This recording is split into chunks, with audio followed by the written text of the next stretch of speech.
do Centro de Relações Internacionais em Saúde da Fiocruz, Pedro Burger.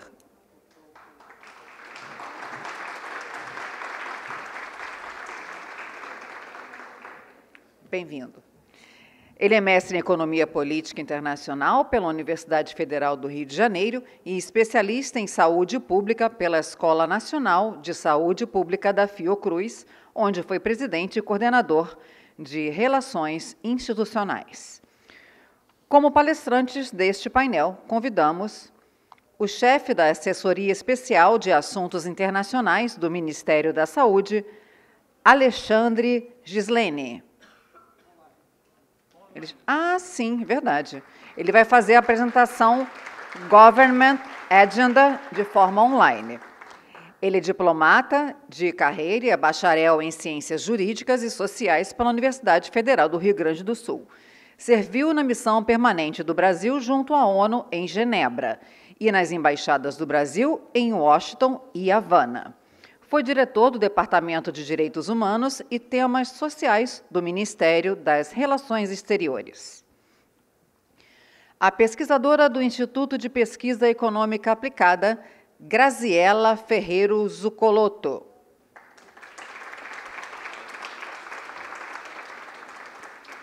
Com a apresentação Engagement and Innovation Agenda. Ela é doutora e mestre em Economia pela Universidade Federal do Estado do Rio de Janeiro e pela Universidade de São Paulo. Foi pesquisadora visitante no ZTG da Technische Universität em Berlim, pesquisadora na Diretoria de Política Industrial e Tecnológica do Instituto de Pesquisas Tecnológicas, além de assessora no Ministério da Ciência, Tecnologia e Inovação.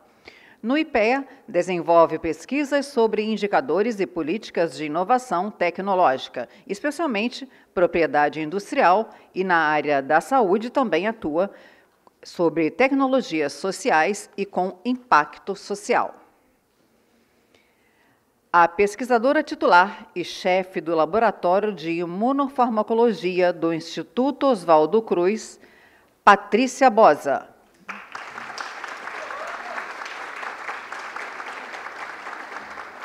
Ela fará a apresentação Scientific and Academic Agenda. Médica pela Universidade do Estado do Rio de Janeiro, é doutora em Biologia Celular e Molecular pelo Instituto Oswaldo Cruz e pós-doutora pelo Beth Israel Hospital e Harvard Medical School. É membro da Academia Brasileira de Ciências e da Academia Mundial de Ciências para o Avanço da Ciência em Países em Desenvolvimento. Coordena a Força-Tarefa Desafios da Saúde, Qualidade, Equidade e Acesso, do S20 Brasil. Eu passo a palavra, então, ao Pedro Burger. Boa tarde a todas e todos. É um prazer estar aqui. Gostaria de agradecer o convite, ao diretor Maurício Zuma, ao coordenador Akira e também a Gisele, coordenadores desse seminário, desse simpósio internacional imunobiológicos. E estava acompanhando virtualmente a parte da manhã, Esse simpósio tem muito de pesquisa dura, E agora a gente vai relaxar um pouquinho, apesar de que para muitos de vocês a pesquisa dura é o dia a dia. A gente vai falar um pouquinho de política, vai trazer porque, nesse ano, estamos com a presidência brasileira do G20, que é uma instituição de política internacional muito importante, um fórum das 20 maiores economias do mundo, que, na verdade, agora compõe-se de 19 países com as maiores economias e duas organizações de países, que são a União Europeia e a União Africana. E o Brasil, nesse ano, coordena esse importante fórum, que discute, no mais alto nível, os principais problemas globais. E a gente achou importante a coordenação do simpósio, Bill Manguinho, juntamente com o Cris, abrir uma oportunidade de socializar um pouco mais para esse grupo que está aqui, presencialmente e virtualmente, as informações de como está o andamento, de como funciona esse fórum e como está o andamento. E, para isso, a gente convidou 3 setores, Naturalmente que a gente tem um olhar mais atento à área da saúde e das ciências, e por isso mesmo a gente trouxe aqui uma parte da instância governamental, né? Afinal de contas, o G20 ele conta com 2 trilhas no âmbito governamental, a trilha de finanças e economia e a trilha de Sherpas, né? E conta também com a parte social, o G20 social, com diversos grupos de engajamento para trazer para essa discussão sobre os problemas globais o ponto de vista das diversas instituições da sociedade, não apenas dos governos. Então, a área científica, a área acadêmica, tem diversos grupos de engajamento, então a gente trouxe aqui a área governamental, representando o embaixador Alexandre Ghisleni, que coordena o grupo de trabalho em saúde, e trouxemos aqui 2 grupos de engajamentos que mais têm a ver com ciências e saúde, que é o T20, o grupo de centros de pensamento do G20, os think tanks, e o S20, que é a área das ciências, coordenado pelas academias de ciências dos países e organizações internacionais do G20. Né? Então, com isso, a gente espera dar para vocês uma visão ampla de como têm sido esses trabalhos, como que a sociedade civil, a sociedade acadêmica, a sociedade científica tem também contribuído para cuidar das questões que estão sendo discutidas no âmbito do G20. Então, com isso, eu gostaria de saudar e agradecer a participação das minhas colegas aqui presencialmente e do embaixador Alexandre virtualmente, e aí já vou passar a palavra para o primeiro palestrante, que é o embaixador Alexandre Ghisleni, já foi apresentado, que coordena o grupo de trabalho em saúde na trilha de Sherpas do nosso G20 durante a presidência brasileira. Embaixador, é um prazer tê-lo conosco. Muito obrigado por aceitar o convite. Muito obrigado, Pedro. Espero que vocês me escutem e muito obrigado pelo convite. Eu gostaria muito de poder compartilhar, enfim, com todos os colegas que estão presencialmente e poder discutir mais diretamente, mas, enfim, a agenda da saúde me impede de fazer tudo o que eu gostaria de fazer, ao menos da maneira como eu gostaria de fazer. Então, enfim, a oportunidade para nós muito importante poder compartilhar um pouco o que está sendo feito em termos de saúde no G20, né, para onde está apontando a presidência brasileira no G20. Eu acho que a primeira coisa que a gente pode esclarecer é que existem 2 órgãos da estrutura institucional do G20 que cuidam de saúde. O Grupo de Trabalho de Saúde, propriamente dito, né, que nós, aqui na Assessoria Internacional do Ministério da Saúde, coordenamos, e a Força Tarefa Conjunta Saúde e Finanças, que é coordenada pelo Ministério da Fazenda do Brasil, atualmente, durante a presidência brasileira. E nós apresentamos, enfim, aproveitamos a presidência para trazer para o G20 uma agenda ambiciosa, uma agenda transformadora, que tenha mais a cara do Brasil e que possa constituir um avanço na hipótese de efetivamente reunir o consenso das demais partes, valendo-se do fato de que nós estamos dentro de uma janela histórica dentro do G20, que é o fato de que nós temos 4 presidências seguidas de países em desenvolvimento. Países em desenvolvimento são minoria dentro do G20. Assim, entra na lista dos 19 maiores economias, como você bem apontou, nós temos alguns poucos que são considerados países em desenvolvimento. Então, nós tivemos, em 2022, a presidência da Indonésia, em 2023, a presidência da Índia, em 2024, a presidência do Brasil, e teremos em 2025 a presidência da África do Sul. A partir de 2026, 2025, com a África do Sul, nós encerramos o ciclo enfim, todos os países terão assumido a presidência. Em 2026, retomamos com a presidência dos Estados Unidos. Enfim, daí isso quer dizer, em termos práticos, que mantido o atual sistema de rotação de presidência, a próxima vez que nós assumiremos a presidência do G20 vai ser no ano de 2044.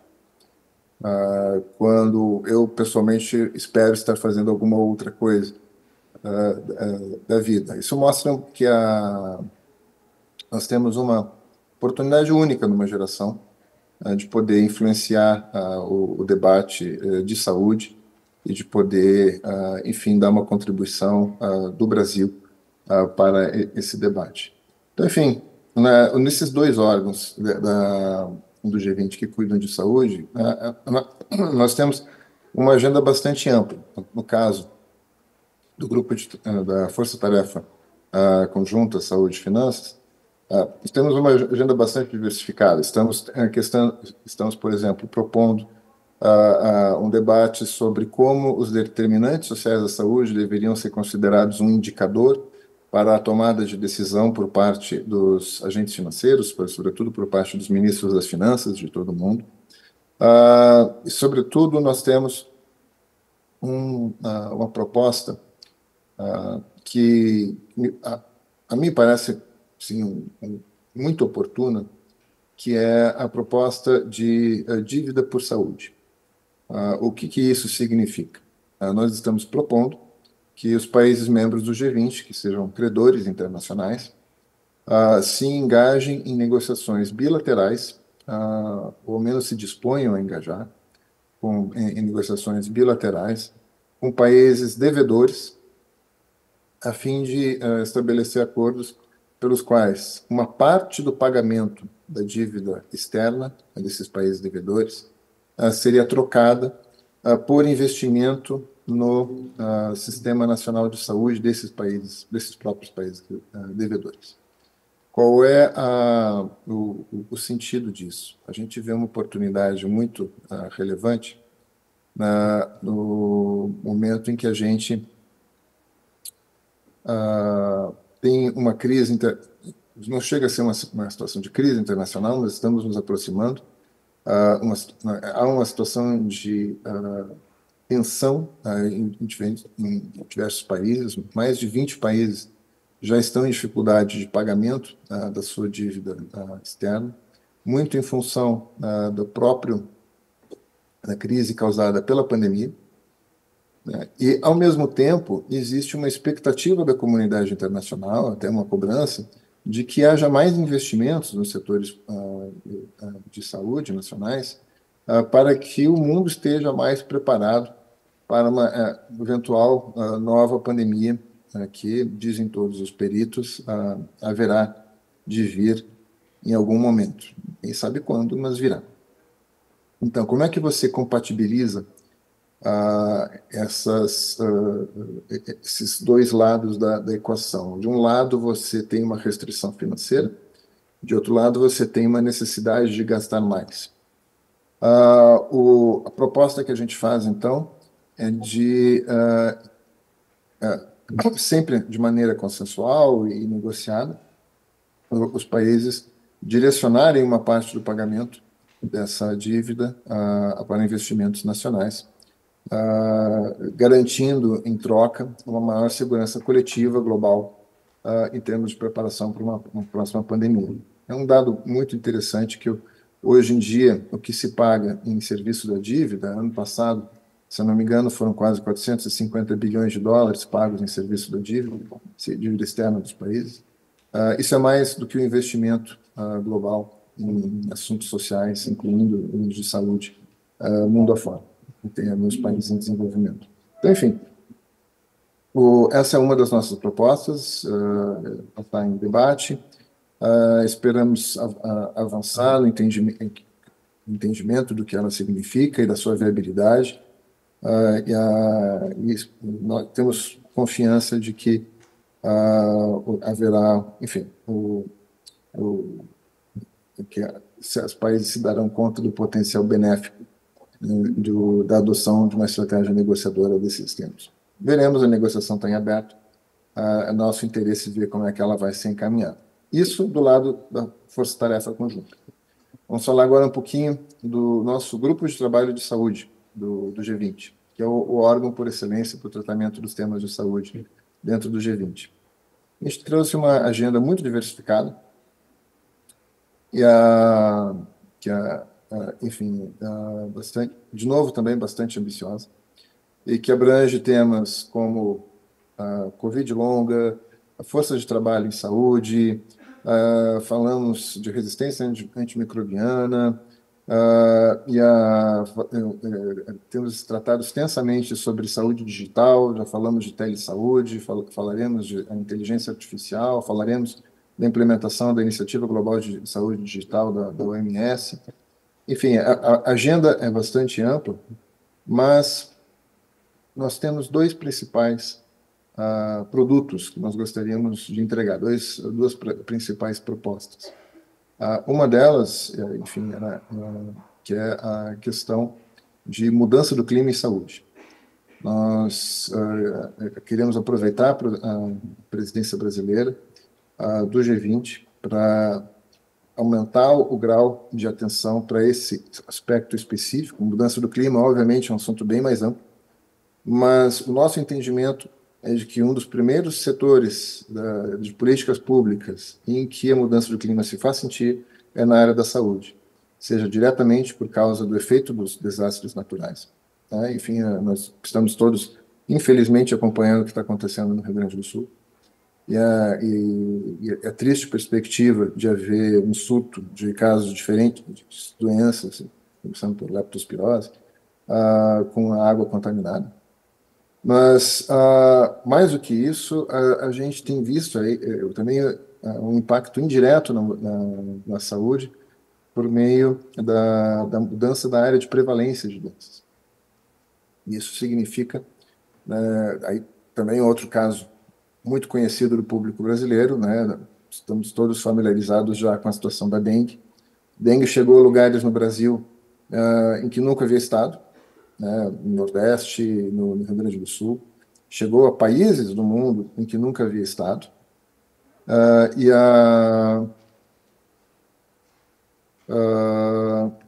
chegou a países do mundo em que nunca havia estado. Então, a dengue chegou ao Japão, chegou à Itália, chegou à França, ela, enfim, já estava em outros lugares do mundo, já estava nos Estados Unidos, está chegando de volta ao Chile. Então, está no norte da Argentina, o que mostra que, na verdade, a questão da dengue, da ampliação da área de prevalência da dengue, não é só uma questão brasileira, é uma questão global, e que tem a ver com uma mudança, né, do clima por meio, enfim, do aquecimento global e da criação de condições mais propícias para a proliferação do Aedes aegypti. Bom, o que nós pretendemos, mais concretamente, alcançar nessa área? Que só essa área de mudança do clima e saúde, ela é em si mesma já muito ampla. Um aspecto que a gente gostaria de salientar, são dois.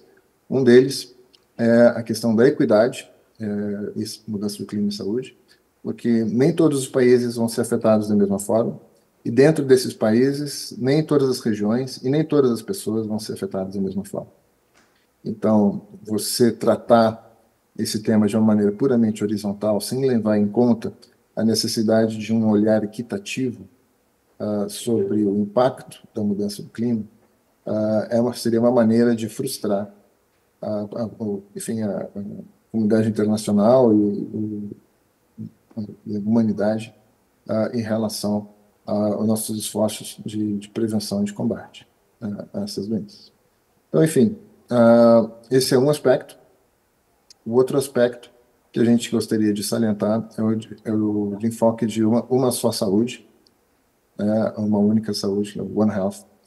É um tema que é muito discutido e ainda precisa ser aprofundado. Já temos conversado muito sobre a questão de resistência antimicrobiana, que é um dos seus capítulos. Inclusive, será objeto de uma sessão de uma reunião de alto nível da Assembleia Geral da ONU, em setembro próximo. Estamos discutindo essa questão da resistência antimicrobiana também, no âmbito do G20, mas a gente quer ir além. A gente quer discutir as questões de One Health que permanecem pendentes no debate internacional. E por que a gente quer fazer isso? Porque a gente quer, não porque a gente acredite que o G20 deva substituir os debates nos fóruns internacionais. Longe disso. O G20 representa enfim, 19 países, como bem apontado pelo nosso presidente, 19 países e 2 organizações regionais, a União Europeia e a União Africana. Não é o globo inteiro. Mas o G20 tem capacidade de convocatória, tem capacidade de fazer as coisas acontecerem. Então, nós queremos aproveitar esse poder de convocatória do G20 para mobilizar esforços no sentido de fazer avançar o debate nos fóruns multilaterais. O G20, portanto, não vai competir com a ONU, não vai competir com a OMS, não vai competir com a OPAS. O G20 quer ajudar a fazer o trabalho dessas organizações. Nós, presidência do G20, queremos que o G20 contribua para fazer avançar o trabalho dessas organizações internacionais.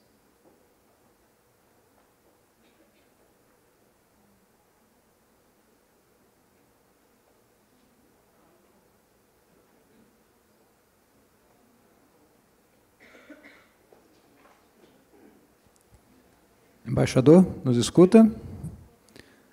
A sua imagem congelou aqui rapidamente. Pode falar para ver se a gente... Eu posso continuar... Voltou. Está ótimo. Então, enfim, para completar essa minha apresentação, eu não poderia deixar de falar daquela que, na verdade, tendo que a minha imagem voltou, daquela que, na verdade, é a principal proposta que nós estamos trazendo para consideração do G20, que é a criação de uma aliança para a inovação e produção local de remédios, vacinas e materiais de diagnóstico. Essa é enfim, uma iniciativa que diz respeito diretamente à experiência que nós tivemos durante a pandemia, quando os mercados internacionais, infelizmente é preciso reconhecer, falharam. Houve episódios, o que a gente poderia chamar de um nacionalismo sanitário, em que os fluxos foram interrompidos, deixando vários países sem fornecimento de materiais básicos importantes para fazer face à pandemia. Nós acreditamos que, em vista dessa experiência, um elemento importante para nós nos prepararmos, não apenas para uma próxima pandemia, mas para emergências em saúde, né, que podem ser, de maneira mais ampla, nacionais, regionais, é que haja uma maior garantia de suprimento. E para que haja uma maior garantia, que a produção desses materiais estratégicos na área de saúde esteja mais diversificada geograficamente. Isso significa apoiar a maior produção de vacinas, remédios e materiais de diagnóstico na América Latina, na África e em outras regiões do mundo que também estiverem com, enfim, uma situação de produção menos segura. Lançamos essa iniciativa, né, e ela está em debate atualmente no âmbito do Grupo de Trabalho de Saúde, e a expectativa que nós temos é que, enfim, a gente possa avançar na direção do consenso até a reunião ministerial.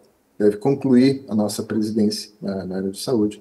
Ela está prevista para o dia 31 de outubro, aí no Rio de Janeiro, ocasião em que, se tudo der certo, estaremos celebrando o consenso para levar adiante essa iniciativa, e que tem um potencial de transformar o perfil da indústria farmacêutica, né, na nossa região e em outras regiões do globo. Então, enfim, não queria me alongar demasiadamente, agradeço muito aqui essa oportunidade e fico à disposição para ouvir os comentários e perguntas dos colegas que quiserem fazer. Obrigado.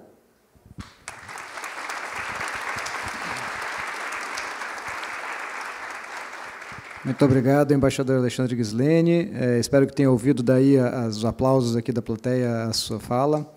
E queria só te perguntar se você vai poder ficar até o final para a área de perguntas e respostas ou se preferiria responder alguma pergunta agora, se não vai poder ficar até o final. Posso ficar até o final.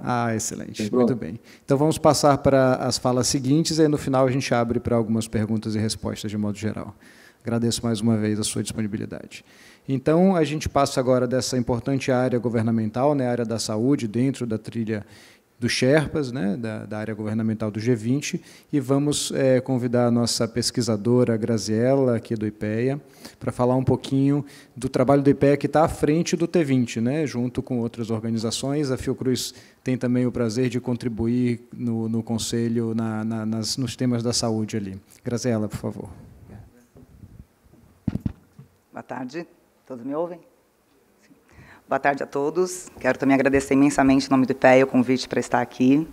Eu vou dividir hoje um pouquinho com vocês. O IPEA, como já foi dito, é um dos integrantes do T20, e eu vou dividir um pouquinho com vocês a nossa agenda de pesquisa na área de inovação em saúde.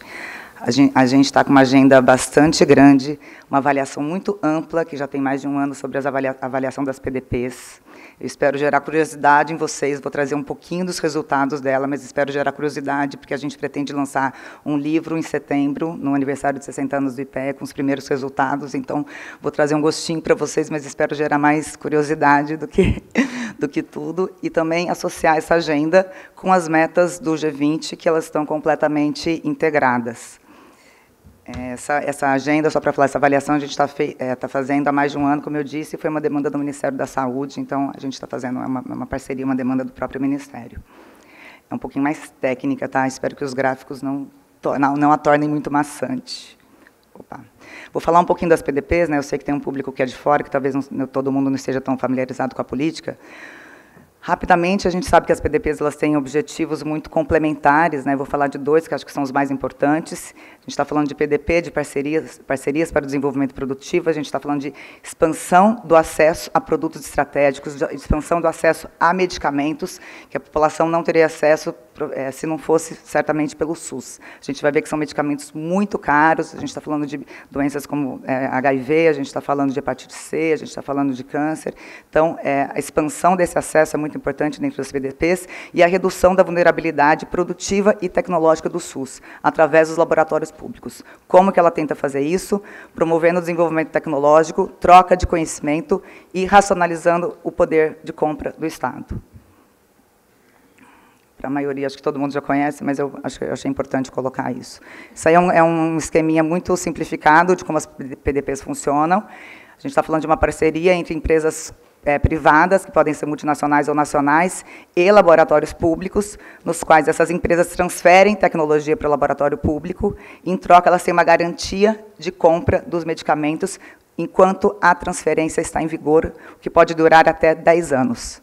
E outro ponto muito importante nas PDPs, é que o IFA tem que ser nacionalizado, tá, no final desse processo. Muito simplificadamente, né? Para quem conhece a PDP sabe que é mais complexo que isso. Esse é só um esqueminha, tá, de algumas PDPs, isso a gente acha no site do Ministério da Saúde, quais são os medicamentos, instituições participantes, tanto privadas quanto públicas. A última coluna mostra a demanda, né, porque a demanda pode ser dividida entre mais de um laboratório, entre um laboratório e o resto continuar no pregão. Então, para quem tiver curiosidade, isso está bem atualizado no site do Ministério. Tá? Isso é só um panorama geral das PDPs.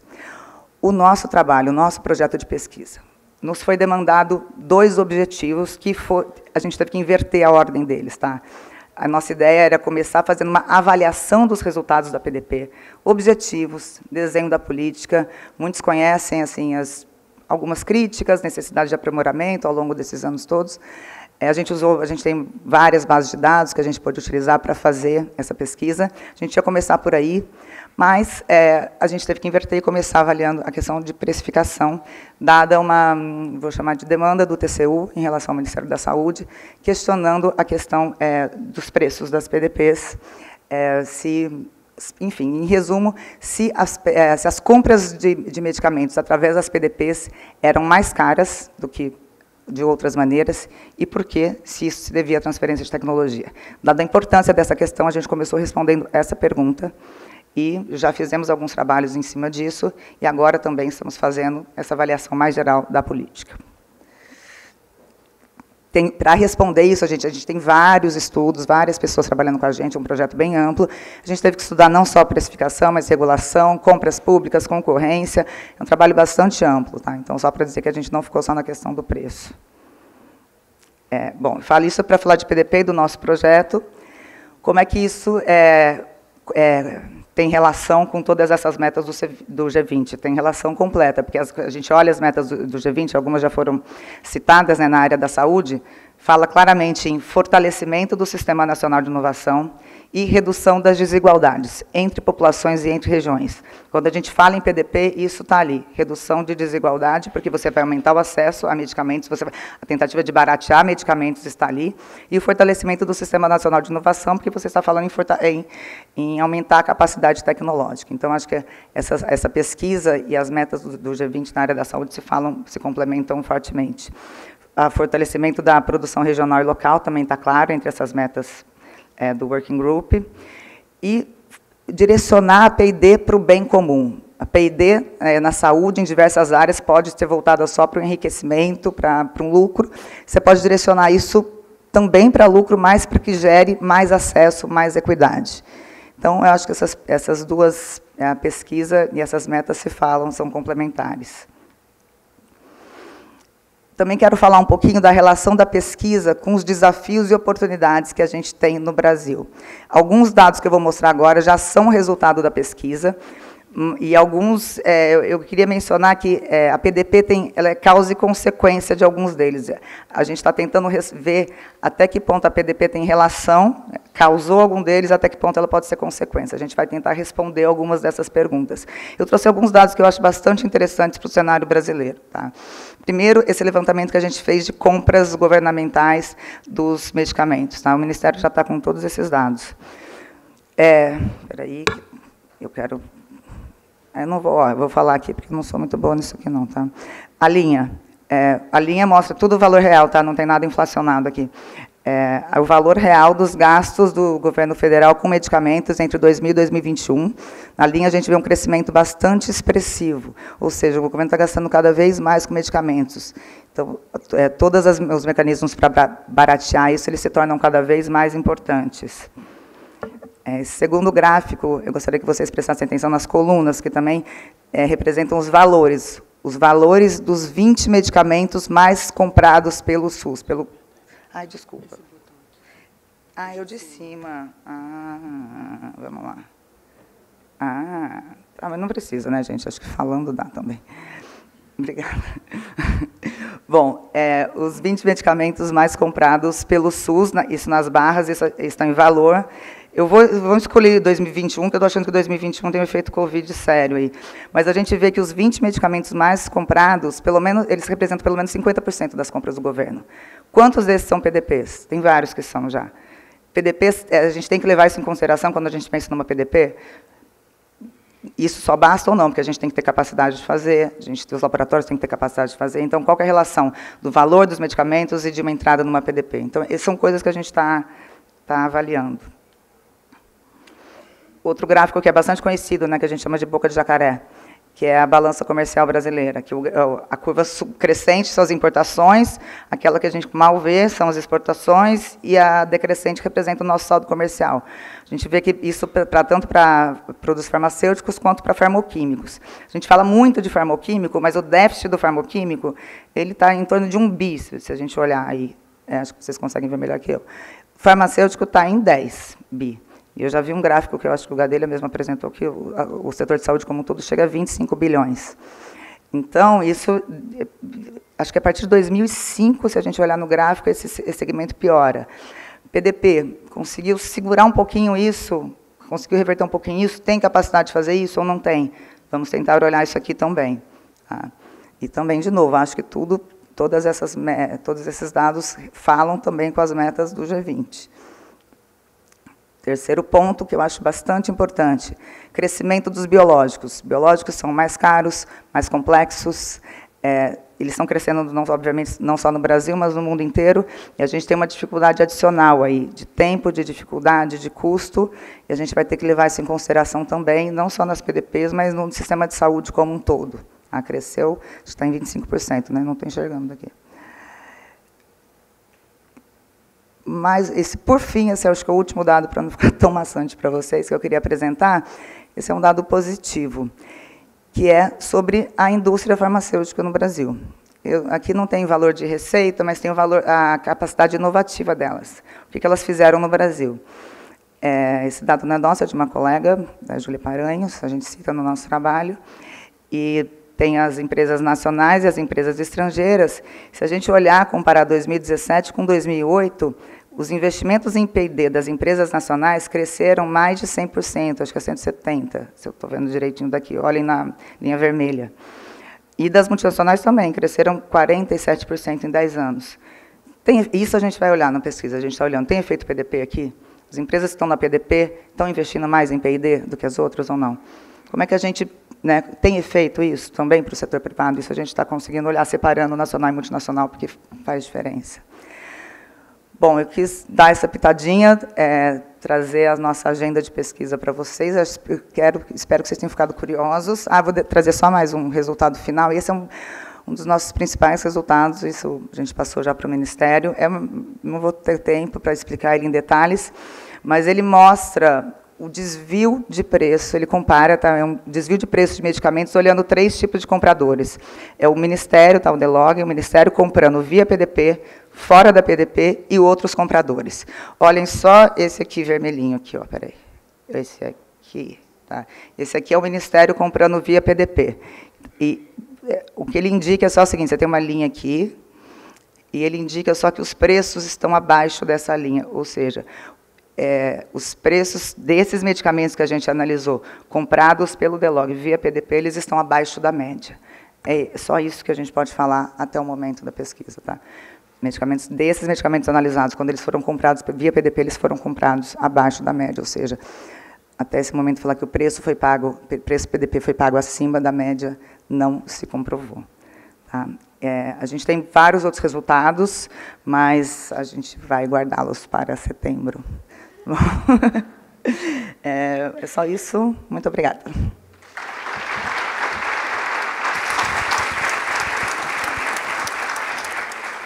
Muito obrigado, Graziela. Realmente um tema de grande relevância. Com certeza aqui, né, para esse simpósio, para Biomanguinhos, que é uma das unidades que faz muitas PDPs, na verdade, e que se relaciona com os temas falados com o Alexandre aqui, justamente, né, nessa questão da importância da produção local, né, enfim. Além do preço ser abaixo, né, ele ainda gera emprego, gera desenvolvimento tecnológico, desenvolvimento da cadeia produtiva no país, né. O estudo continua. Bom, agora passamos então para Patrícia Bosa, pesquisadora da Fiocruz, no Instituto Oswaldo Cruz, e que é também membro da Academia Brasileira de Ciências, para falar sobre essa instância do G20 para a gente na área da saúde. Bom, boa tarde a todos, é um prazer enorme participar dessa mesa de discussão e apresentar para vocês um pouco do que a gente vem discutindo no âmbito do S20, que é o Science 20. Então, nós temos no Science 20 como nosso tema de discussão para o ano a ciência para a transformação global. O Ciência 20, como foi já falado na apresentação, ele é um grupo de engajamento ao G20, então ele se propõe a discutir, trazer contribuições da ciência para políticas públicas. Esse foi um grupo criado a partir de 2017, voltado para a área de ciência e tecnologia. Ele é formado, então, num fórum de discussão das diferentes academias de ciência dos 19 países membros, mais a Comunidade Econômica Europeia, a Academia da Comunidade Europeia, funciona analogamente ao G20, também em sistema de rotação, e visa, então, propor os temas principais de ciência e tecnologia para a discussão junto ao G20. Essas são as academias que compõem o G20. Essa foto foi da nossa reunião de início dos trabalhos do S20, foi aqui no Rio em março, contou com a presença de 18 dos 19 países membros mais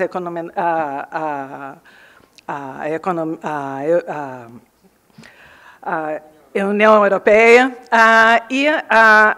como é que funciona um pouco o S20? Eu acho que é legal vocês entenderem um pouco como é que é a dinâmica de trabalho. Então, no Brasil, a gente vem discutindo a pauta para a reunião desde o ano passado. A gente montou um grupo de trabalho nas diferentes áreas e na Academia Brasileira de Ciências nós temos trabalhado em 5 áreas principais. Essas 5 áreas são claramente muito convergentes, muitas trocas entre as diferentes áreas. E uma das áreas, e a área que eu coordeno em termos da discussão, são os desafios para a ciência, mas, então, tem as outras áreas de inteligência artificial, bioeconomia, transição energética e justiça social. E, claramente, as áreas todas se integram para compor um documento. Então, a Academia Brasileira de Ciências propôs uma agenda de trabalho que foi compartilhada com as outras academias, vem sendo discutida. Tivemos essa discussão inicial em março. No momento, todo o trabalho está sendo rediscutido para incorporar as sugestões para apresentação na reunião final. A reunião final do S20 vai ser em julho, 1º e 2 de julho, aqui no Rio de Janeiro também, e ocorrerá de forma presencial.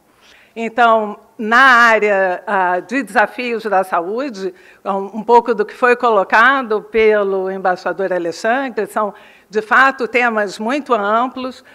O foco e o tema da discussão dos desafios da saúde é voltado para a qualidade, equidade e acesso. É importante a gente ter em mente que a Agenda 2030 está aí, nós já estamos em 2024, porém, ainda distantes de alcançar pontos essenciais da Agenda 2030, e o olhar desse documento da academia é voltado para isso. Então, os aspectos do olhar para a ciência na área dos desafios da saúde, voltado, então, para a garantia da saúde para todos e bem-estar em saúde para todos, e voltado também para a redução de desigualdades e trabalhando nos temas da Agenda 2030. E é importante a gente pensar também, então, um dos temas principais da nossa agenda é a discussão de mudanças climáticas e mudanças ambientais e o impacto em saúde. Então, esse trabalho ele vem sendo desenvolvido nesses eixos principais. Então, prevenção, preparo e acesso, voltado não só para doenças infecciosas, mas para doenças crônico-degenerativas e câncer, a saúde digital com um olhar para vigilância e para o uso da ciência digital, também como uma forma de permitir equidade e acesso. E um dos temas importantes de discussão também são aspectos relacionados à saúde mental. Então, em termos de prevenção, preparo e acesso, e aqui a gente está numa discussão ao longo dessa semana fundamental, capitaneada, então, para a importância de vacinas, de novas tecnologias e voltados imunobiológicos, voltados para a prevenção. Então, esse é um lado importante dessa discussão, aonde a prevenção inicial ela vai ser fundamental para permitir a equidade e a sustentabilidade de longo termo em relação aos serviços de saúde. Esses são alguns dos pontos essenciais da nossa agenda de discussão, e aí é fundamental que a gente pense da importância da ciência básica e translacional em todos esses aspectos, voltados também à capacitação local para, de fato, a gente ter acesso e igualdade no desenvolvimento e no preparo para epidemias e para a manutenção da saúde. Então, um dos aspectos fundamentais é a questão da interação e da pesquisa e colaboração científica para que permita os avanços na ciência e tecnologia.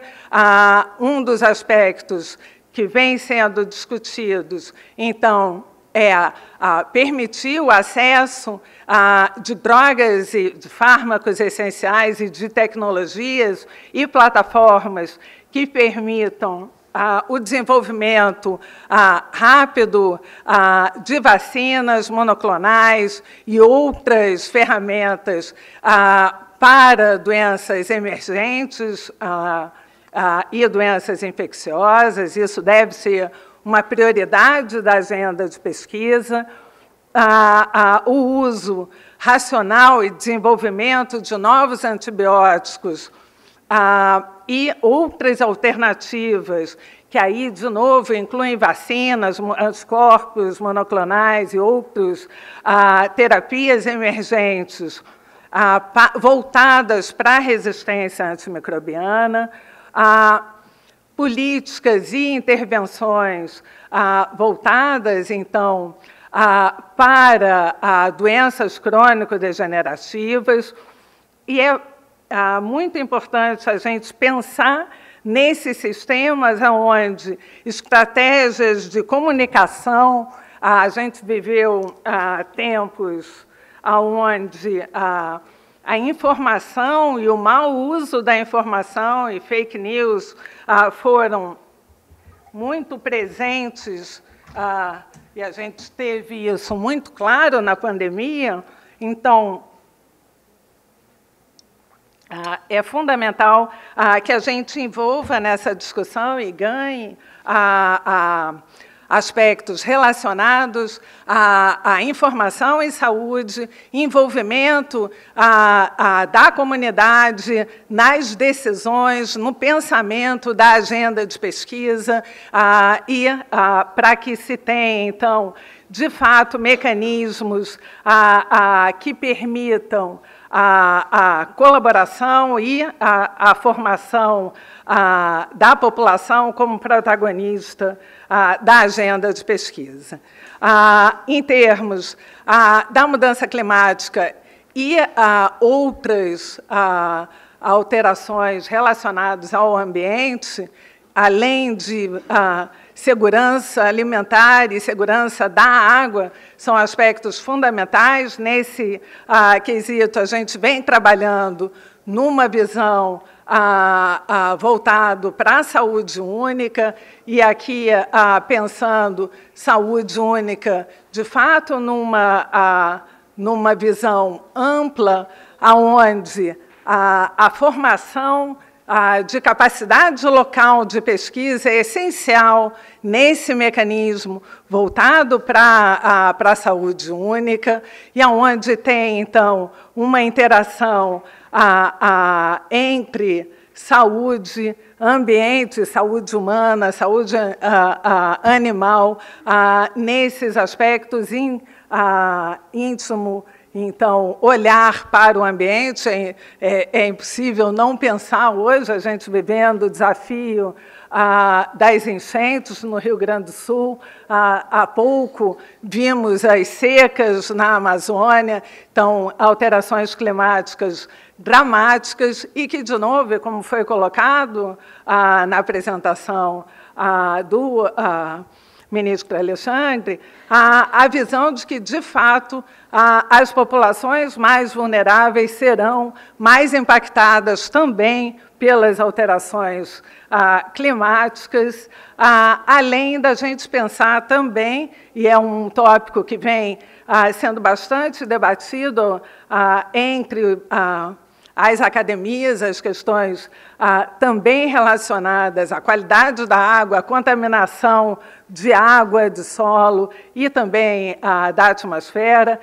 Um exemplo disso é a contaminação por mercúrio, que tem impactos enormes na saúde e, por exemplo, na população indígena, com grandes impactos, e é uma área também de muito olhar para a pesquisa e para a intervenção nesse documento.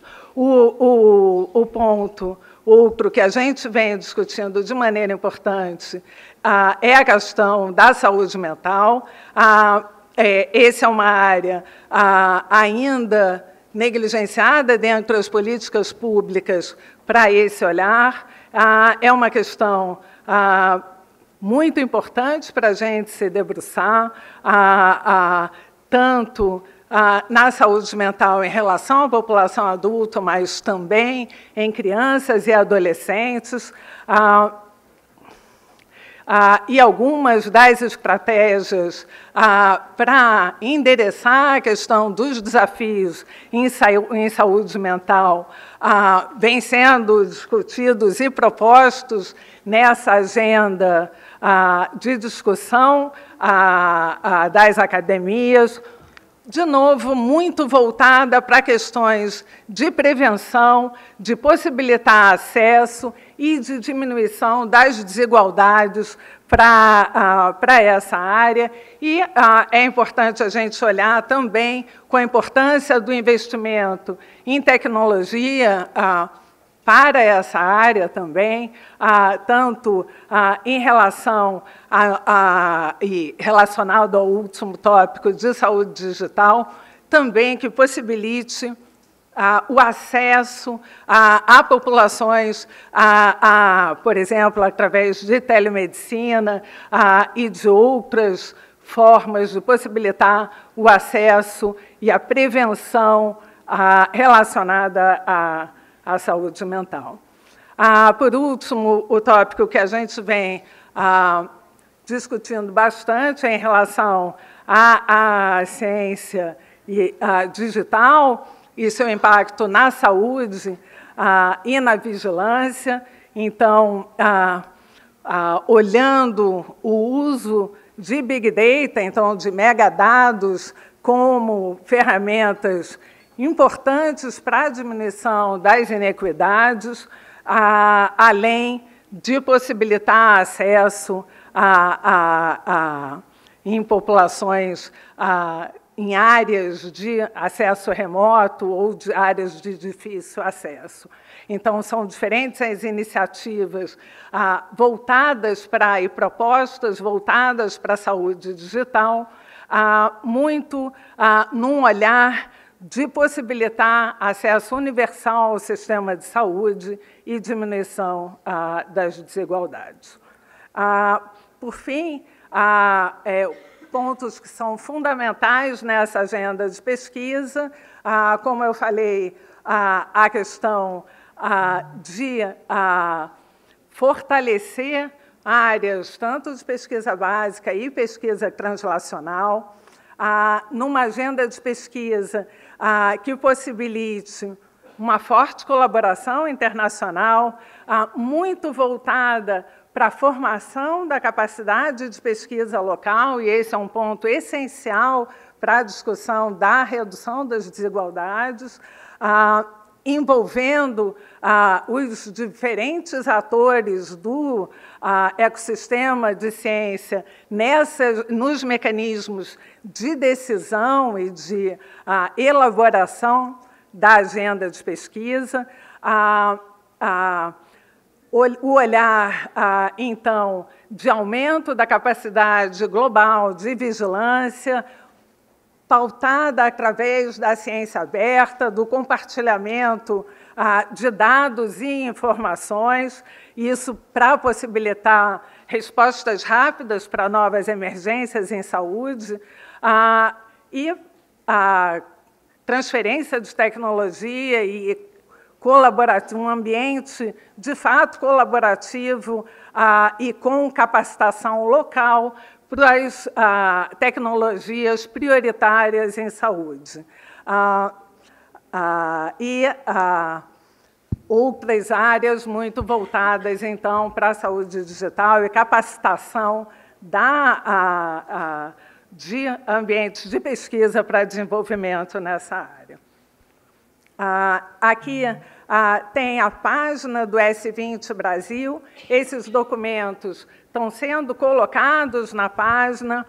Como eu falei, são documentos que estão em elaboração, então, são frutos dessa discussão das academias. Tem atualmente a versão preliminar, que está sendo trabalhada, e até julho teremos a versão definitiva.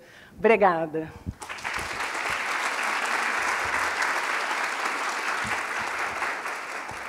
Muito obrigado, Patrícia. Estamos já chegando ao final e com pouco tempo. Eu queria uma pergunta simbólica da plateia. Quem se instiga a fazer uma pergunta. Enquanto isso, vou fazendo já uma pergunta também aqui para o embaixador Alexandre.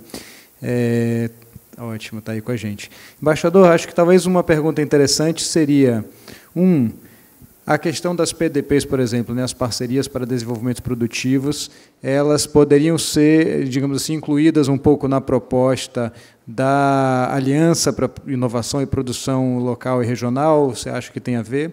E como é que você percebe a reação dos demais países a essa proposta e ao conjunto de propostas brasileiros? Não vi ninguém se prontificando aqui para fazer uma pergunta da plateia, então vou ficar com essas perguntas para você. Muito obrigado, Pedro. Obrigado aqui pela oportunidade e obrigado pelas colegas, pelas apresentações que me interessaram muito. É muito bom saber que existe toda essa reflexão sobre a área da saúde e que abre uma possibilidade imensa de intercâmbio, né, para a gente levar adiante, enfim, iniciativas, projetos, mesmo no âmbito nacional. Respondendo às suas perguntas, Pedro, duas coisas. O propósito dessa aliança é ser uma rede inclusiva, que abranja também o setor privado. Isso significa que nós estamos pensando em projetos que incluam organizações internacionais, instituições financeiras internacionais, governos e setor privado. Na medida, obviamente, que cada um deles vai se encaixar conforme o projeto específico, conforme a área de interesse, mas a ideia de você poder trabalhar com o setor privado nessa iniciativa está presente desde o início da nossa proposta. A gente espera que isso auxilie a engajar um maior número de atores, já que no Brasil nós temos grandes atores de produção na área pública, privada também, mas muitos na área pública, e em outros países quase exclusivamente privados. Então, nós queremos engajar também esses atores. A resposta à sua segunda pergunta sobre a seguinte: recepção dos países, dos demais países sobre as propostas.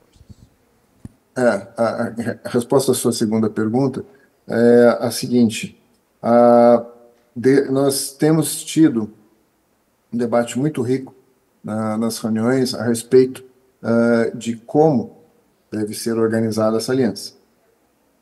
Não a respeito de se deve organizar uma aliança.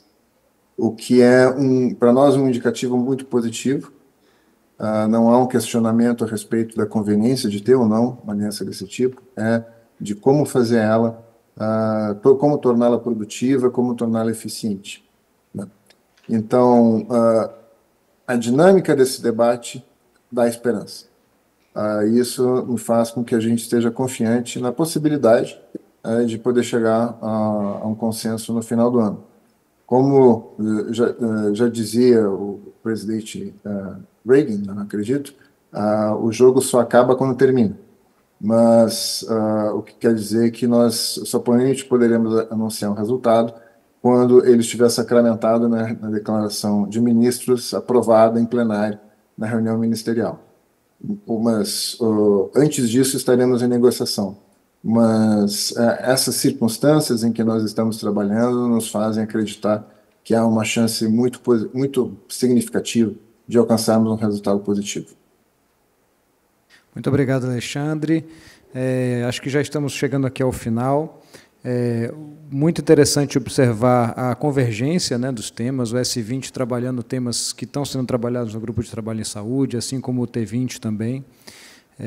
Queria agradecer a presença de todos, enfim, não é tanto tempo assim para abordar um tema muito rico, né, em que, enfim, o G20 trabalha aprofundadamente sobre os grandes problemas de todas as áreas, incluindo a da saúde, mas para aqueles que quiserem aprofundar, na próxima quarta-feira, às 10 horas, vamos ter um novo seminário, que aí tem um pouco mais de tempo, são 3 horas, sobre o G20, também com foco na área da saúde, virtual, no Vídeo Saúde da Fiocruz, na página do YouTube. Todos podem acompanhar.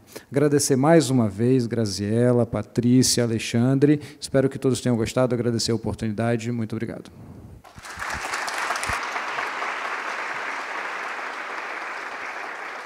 Obrigada, Pedro. Obrigada às nossas apresentadoras, ao nosso apresentador também. E parabéns.